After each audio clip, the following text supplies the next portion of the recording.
I'm just so proud of the team and the belief. When calls didn't go our way, I don't think there's a minute on the field that we didn't believe that we could win this game or come back or get a point or defend our home field. It's just such an incredible environment to play in when you know that there's 10 other people that have your back, mistake or not, anytime you're on the ball. So I'm just really proud of the group. Thank you for that. We'll start here in the back. Hey, Kiki, Max Spade, Apollo Media. Pleasure to meet you. Congratulations. You probably may have just been told by this by your coach, but you're the fastest player to score 4 goals in a season, to start a season in franchise history. Wow. You lead the league in goals already through 4 weeks, or through 5 weeks, I should say. Are you trying to at least take it all in? Has it been overwhelming, especially with what you've been through over these last couple of years? Is these last 5 weeks just seem like a whirlwind to you? I'm super grateful for the opportunity. It's really hard to even step on the field in this group. You got to work really hard to earn minutes amongst the team. And I think I'm trying not to look too far into the future or, harp on the past of scoring these goals, because at the end of the day, they're team goals. It's a team sport. But I'm trying to have a short-term memory and just look towards the next game. And, hopefully the goals keep coming. I'm really thankful to be in this position. And you're aware that all 4 have obviously come in this building, but it's just been 2 games. Mm-hmm. You're very comfortable in this building. You played a lot in this building, of course, over the last year and a half, but it feels different this year. Can you just explain what that may be? Is it chemistry? Is it just cohesiveness? You mentioned, the goals are team goals. Where does that come from? Where did it change? Yeah, I think we work a lot on our interpersonal relationships on the team, learning each other's tendencies, what players like to do when they're on the ball. The right forward might do something different than the left forward, and that kind of dictates my movement, just learning how to play with these girls in the off season.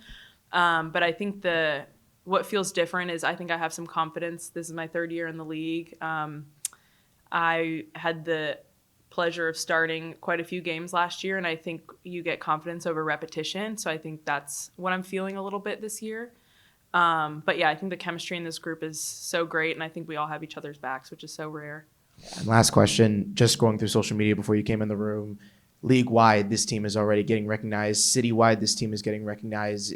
This franchise hasn't been around for that long, but clearly this is one of the fastest starts in franchise history. What is your message to just general Houston sports fans who are probably not aware of how fast this team is starting, or probably not even aware of you and the history you're making?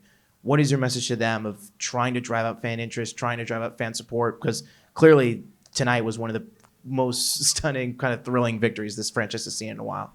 Yeah, I think take notice. We're an important and impressive group. Our games are exciting. We work really hard. I think we're building our fan base every year, and we want to see that continue to grow.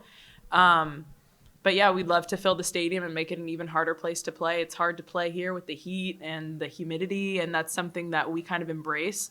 We just want to get more people in the door and get more Houston Dasher fans out there. Congratulations again. Here we are again talking to you.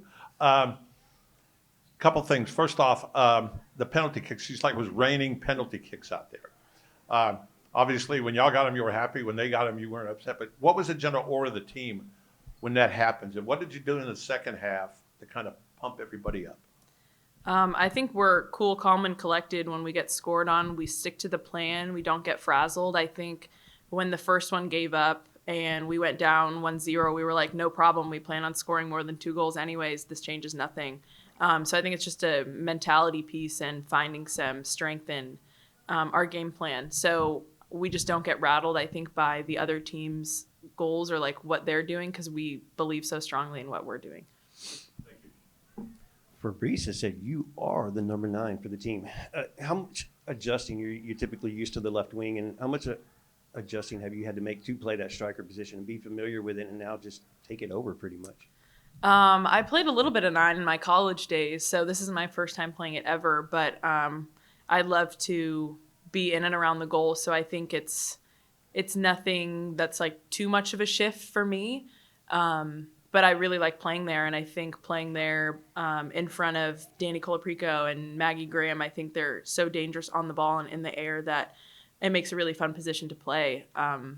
While I didn't train there as much in preseason, I think our team is so fluid and on certain balls or plays, we get kind of pulled around, and I think a lot of people are comfortable in a lot of different spots. So, Yeah, I like the 9. I like it up there.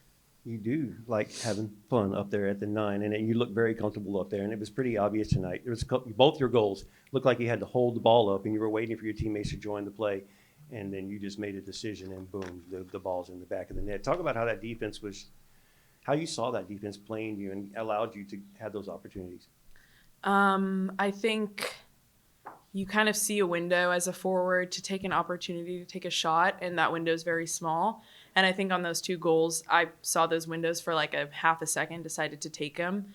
I think Louisville condensed centrally really quickly, so that makes it hard to attack or kind of shoot from those spots. So when I saw those windows, I decided to take them. But I think I probably had options wide. I think probably Avery was higher or Cat was higher that I could have passed it to them. But yeah, I think when you have a window at like the top of the key, that's a really hard place for a goalkeeper to stop a shot. So yeah, I think just instinct kicked in there. Thank you. Thank you. Hi, Kiki. Congrats on the win. Thank you. Score a brace today. You were fouled for that last penalty. I think everybody expected for you to grab that ball and get a hat trick. But, talk about just, like confidence as well, kind of knowing the moment, letting Sarah take that penalty to win the game. Yeah, I think saying like letting Sarah is kind of funny because we practice penalty kicks all day in training after, and Sarah's penalty kicks are always perfect. And I had no doubt in my mind that she would bury it. So it wasn't even a thought to me to take the PK because I'm like, oh, Sarah's earned this, tried and true. I believe 10 out of 10 times she's scoring a PK. And also I was tired and my calves were cramping. So I think she was the right choice today, tomorrow, and next week for a PK. And yeah.